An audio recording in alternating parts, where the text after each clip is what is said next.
super happy to welcome now Ronit Ghose, Global Head Future of Finance at Citi. He's been involved in the innovation of blockchain, digital assets, and many other things for quite a few years. Ronit, welcome to RULEMATCH Spot On. Thank you for having me. Crypto is creating a lot of buzz around many different things. At the same time, financial institutions are starting to get into this space, but also exploring innovation on a bigger level. When we talk about big financial institutions like Citi, but others that are here in Davos, how do you think about innovation, balancing what a financial institution needs and wants with the opportunities that come in innovation? Sure. So money and finance always reflects technology and society. And as technology and society evolve, and for the last 20, 25 years, becoming more and more digital, more and more online, financial services and money follows that. And crypto and digital assets are just another chapter in that story. Obviously, big banks, whether it's UBS or Citi, we've been around for a very long time. So we have a duty of care to our clients, to our institutions. And so we tend to move a bit slower than, say, startups do. So we often get into new technologies by investing in startups or partnering with them. And then even after a while, having our own products in our own name. And we do some things already, not a huge amount in the digital asset space, but it's growing. Mm-hmm. And you have, I understand, a new book on the future of finance. I'm sure that it covers many different things. Just give us a bit of an overview of that. And I'd also be interested to know how much of what you explore in the book comes from conversations kind of on the ground with people, Davos, other places, or what you consider from a bank point of view. Sure. So the book came out in March last year in the UK and then around the world. It's called Future Money. It's published by Kogan Page. And it's looking at the past, present, and the future of money. And we really wanted to, in the book, explore how money is changing right now. So most of the book, about 6-7 chapters of the book, out of about 10 chapters, is about what's happening today. And what's different about the book, at least that's what people who read it tell me, is that you get a real bird's eye as well as a worm's eye view from the top, with me with my analyst hat on, but also bird's eye from all the founders I talked to in the book and entrepreneurs who are building businesses. Because it was different. I wanted to write about money and finance, but not write an academic textbook. So when the publishers approached me and said, we think you should write about money and finance, because I used to run financial research at Citi and now I run a think tank for Citi called Future of Finance. I said, I'd love to, but I want to get into the people building new businesses. And that's what the book does. And it's different to, I think, other books because it's truly global. So my organization's truly global. We operate in over 100 countries on the ground. I'm by background, originally my family are from India. I grew up in the UK. I live in the UAE now, in Dubai. So I feel like sometimes when people talk about money, they talk about it from a UK perspective or a US perspective. And I wanted to explore how joined up we are. And the internet and technology just makes it even more joined up. I know at Davos and elsewhere, we love talking about, are we getting more globalization, less globalization? Are we uncoupling? But at a people-to-people level, I don't think we've been as integrated as we are and connected as we are. And part of that integration and connection is how ideas move when it comes to money and finance. And that's what the book explores. Very, very interesting. Just to cover a couple of topics, maybe you cover in the book, maybe not. Stablecoins, tokenization, those are obviously innovations in the future of money. People have been talking a lot about stablecoins recently. There's kind of been this Cambrian explosion of stablecoins all over. There's a lot of use cases for that.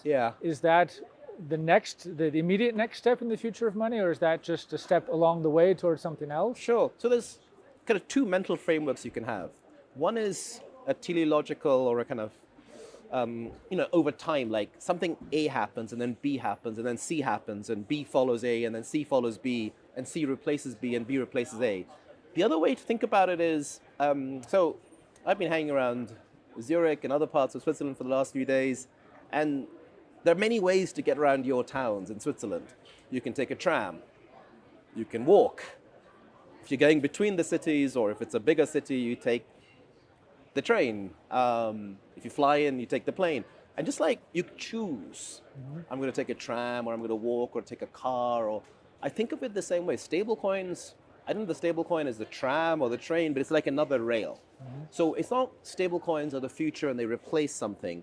Stablecoins become part of basically the kind of infrastructure. Now, stablecoins, like any new technology, or more broadly, public blockchain-based, call it monetary instruments or money. In the early days, you get bad actors, illicit actors, who come to any new technology and take advantage of it because they tend to be early adopters. And so there's a process by which they become more mature, more regulated, more mainstream, and that's the process that stablecoins have been going through in the last couple of years. And you're definitely going to see more financial institutions working with, whether it's, and has been for a while, deposit tokens, stablecoins. Instead of just saying, look, we're just going to have meat and potatoes, you're going to have a much bigger diet. Mm-hmm. Very, very interesting. And the conversations that you have here in Davos, again, going back to the global aspect, where do you think, say, Europe versus UK versus US, where is it in the evolution of things? Or is that an unfair question? No, the general tone, not so much Davos, but in everywhere, has been, for the last X years, months, the US running ahead, right? Mm-hmm. And navel gazing, I feel like, or concerns in Europe. And there's definitely a feeling that lots of interesting, exciting things could be happening in the US. But so, your earlier question about the book, what I loved when I wrote the book, what I loved in the writing of the book was how there's no one center, there's no one location for innovation. There's no one location for truth. There's no one location for... It's happening everywhere. Mm-hmm. Some of the most exciting developments in payments in the last 10 years, digital payments came out of China. When it came to digital public infrastructure, it came out of India. The first mobile payment revolution at scale from inclusion came out of Kenya. This has been happening everywhere, and this, I think, will carry on. And that's why I think it's so exciting now. Sure, there's amazing companies in the US and amazing ideas, concentration of people and talent and capital and risk capital in the US. And that goes without saying. But what's really interesting about the world today is there's no one place you can invent the future. And that's why I think it's so exciting. Very, very interesting.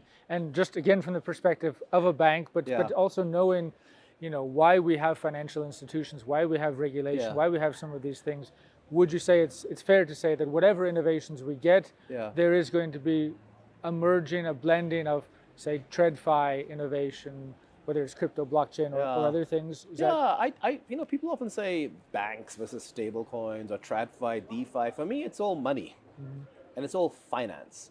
And this is like one whole range. It's a bit like saying there's different types of food or different types of transport. We can say, oh, I'm a tram guy, not or a train girl or a plane boy. I don't know. It's all transport. It's all food. And I think about money and finance the same.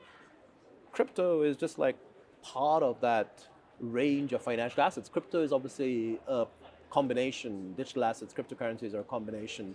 Almost like a love child of Silicon Valley, tech, Wall Street finance, and Hollywood, entertainment. Particularly meme coins, and that's kind of what makes it so interesting. But finance has always been some kind of combination of technology, money, law, and society. And that's kind of also what I explored in the book.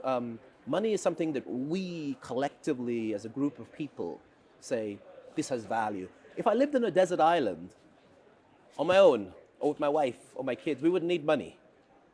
We'd hunt and fish or whatever it was, we'd survive, hopefully. We wouldn't need money between us because we have trust. Mm-hmm. If 100 people who are here in the square in Davos all came to that same desert island and I don't know you, then we need money. Mm-hmm. And money is just something we create in society, and then the technology of the day and the law of the day shapes what it looks like. Mm-hmm. So I just think of it as a continuum, DeFi, TradFi,